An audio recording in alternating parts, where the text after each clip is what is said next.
ಚಾನಲ್ಗೆ ಸ್ವಾಗತ. ಎಲ್ಲರಿಗೂ ನಮಸ್ಕಾರಗಳು.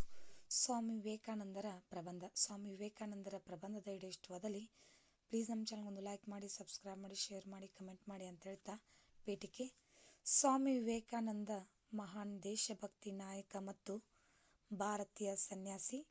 ಸ್ವಾಮಿ ವಿವೇಕಾನಂದರು 19ನೇ ಶತಮಾನದ ಭಾರತೀಯ ಅತೀಂದ್ರಿಯ ರಾಮಕೃಷ್ಣ ಪರಮಹಂಸರ ಮುಖ್ಯ ಶಿಷ್ಯರಾಗಿದ್ದರು. ಸ್ವಾಮಿ ವಿವೇಕಾನಂದರು ಅಂತಾರಾಷ್ಟ್ರೀಯ ವೇದಿಕೆಯಲ್ಲಿ ಭಾರತವನ್ನು ಪ್ರತಿನಿಧಿಸಿ ಜಾಗತಿಕ ಪ್ರೇಕ್ಷಕರ ಹೃದಯವನ್ನು ಗೆದ್ದ ಮಹಾನ್ ನಾಯಕ ಮತ್ತು ತತ್ವಜ್ಞಾನಿ. ಅವರ ಬೋಧನೆಗಳು ಮತ್ತು ತತ್ವಶಾಸ್ತ್ರವು ಭಾರತೀಯ ಯುವಕರಿಗೆ ಮಾರ್ಗದರ್ಶಕ ಬೆಳಕು. ವಿವರಣೆ: ಸ್ವಾಮಿ ವಿವೇಕಾನಂದರು ಮಹಾನ್ ದೇಶಭಕ್ತ ನಾಯಕರಾಗಿದ್ದರು. ಅವರು ಜನವರಿ 12, 1863ರಂದು ಕಲ್ಕತ್ತಾದಲ್ಲಿ ತಮ್ಮ ಹೆತ್ತವರಾದ ವಿಶ್ವನಾಥ್ ದತ್ ಮತ್ತು ಭುವನೇಶ್ವರಿ ದೇವಿಯ 8 ಬಡ ಹುಟ್ಟಿದವರಲ್ಲಿ ಒಬ್ಬರಾಗಿ ಜನಿಸಿದರು. ಅವರ ಹೆಸರು ನರೇಂದ್ರನಾಥ್ ದತ್ ಮತ್ತು ಅವರ ತಂದೆ ಇಂಗ್ಲಿಷ್ ಮತ್ತು ಪರ್ಷಿಯನ್ ಚೆನ್ನಾಗಿ ತಿಳಿದಿರುವ ವಿದ್ಯಾವಂತ ವ್ಯಕ್ತಿ. ವೃತ್ತಿಯಲ್ಲಿ ಅವರು ಕಲ್ಕತ್ತಾ ಹೈಕೋರ್ಟ್ನಲ್ಲಿ ಯಶಸ್ವಿ ವಕೀಲರಾಗಿದ್ದರು.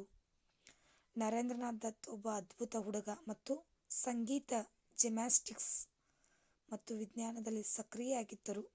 ಅವರು ಕಲ್ಕತ್ತಾದ ವಿಶ್ವವಿದ್ಯಾನಿಲಯದಿಂದ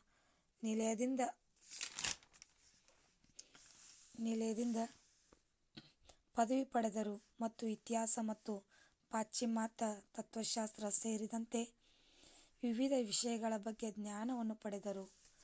ಮೊದಲಿನಿಂದಲೂ ಅವರು ಯೋಗದ ಜ್ಞಾನವನ್ನು ಅಭ್ಯಾಸ ಮಾಡಿದರು.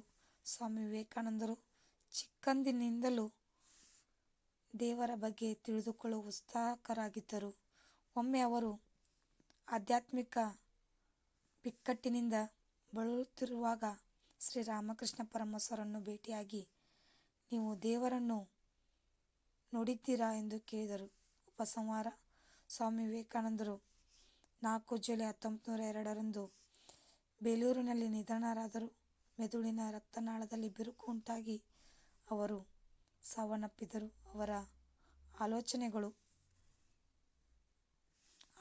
ಯಾವಾಗಲೂ ಜನರಿಗೆ ಸ್ಫೂರ್ತಿ ನೀಡುತ್ತದೆ ಮತ್ತು ಭವಿಷ್ಯದ ಪೀಳಿಗೆಗೆ ಯಾವಾಗಲೂ ಶಕ್ತಿಯ ಮೂಲವಾಗಿರುತ್ತದೆ ಅಂತ ಹೇಳ್ತಾ ಈ ಒಂದು ಸ್ವಾಮಿ ವಿವೇಕಾನಂದರ ಈ ಒಂದು ಪ್ರಬಂಧದ ವಿಡಿಯೋ ಇಷ್ಟವಾದಲ್ಲಿ ಪ್ಲೀಸ್ ನಮ್ಮ ಚಾನಲ್ ಒಂದು ಲೈಕ್ ಮಾಡಿ, ಸಬ್ಸ್ಕ್ರೈಬ್ ಮಾಡಿ, ಶೇರ್ ಮಾಡಿ, ಕಮೆಂಟ್ ಮಾಡಿ. Thank you. ಧನ್ಯವಾದಗಳು.